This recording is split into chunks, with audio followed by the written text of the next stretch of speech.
প্রথমেই স্যালুট জানাই ব্যারিস্টার সাইদুল হক সুমন ভাইকে। আজ আমার এটাই প্রথম ভিডিও ব্যারিস্টার সাইদুল হক সুমন ভাইকে নিয়ে। এই মুহূর্তে জীবন নিয়ে চরম ঝুঁকিতে আছেন ব্যারিস্টার সাইদুল হক সুমন ভাই। জেনে নেওয়া যাক কি এমন হয়েছিল ওই দিন রাতে।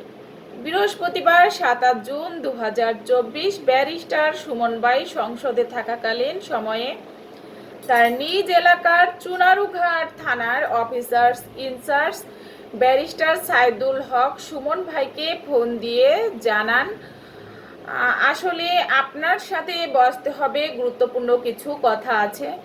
এরপর শুক্রবার ২০২৪ ২৮ জুন দুপুরে সাক্ষাৎ হলে ওসি মহোদয় ব্যারিস্টার সুমন ভাইকে একটা মেসেজ দেখান। মেসেজে কি আছে আসুন জানি। একটা কিলার গ্রুপ ৪-৫ জনের একটি দল হায়ার করা হয়েছে। যিনি মেসেজ দিয়েছেন তিনি তার পরিচয় দিতে চান না, এমনকি তিনি ওই কিলার দলের সদস্য ছিলেন। যখন তিনি জানতে পারলেন যে সুমন ভাইকে মারতে হবে তখন তিনি ওই পথ থেকে সরে যান। ওসি সাহেব ব্যারিস্টার সুমন ভাইকে ২-৩ দিন বাইরে যাওয়ার জন্য নিষেধ করেন এবং সাবধানে থাকতে বলেন। কি বলবো ভাই, এই হলো আমাদের দেশের অবস্থা।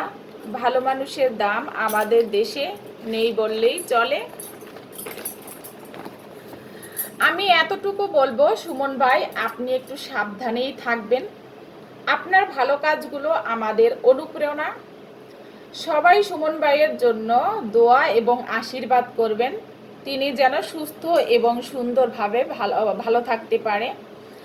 আর যারা সুমন ভাইয়ের ফ্যান অথবা ভক্ত আছেন তাদেরকে অনুরোধ করব সুমন ভাইয়ের জন্য আশীর্বাদ এবং দোয়া করবেন, তিনি যেন সুস্থ এবং সুন্দর থাকেন। আসলে আমরাও সুমন ভাইয়ের অনুপ্রেরণায় বেঁচে থাকতে চাই, তার অনুপ্রেরণা নিয়ে আমরাও সামনের দিকে এগিয়ে যেতে চাই। সুমন ভাই আপনি সাবধানে থাকবেন, আপনার জন্য রইল শুভকামনা। আর সবাই সুমন ভাইয়ের জন্য আশীর্বাদ এবং দোয়া করবেন, সকলকে অনুরোধ করছি।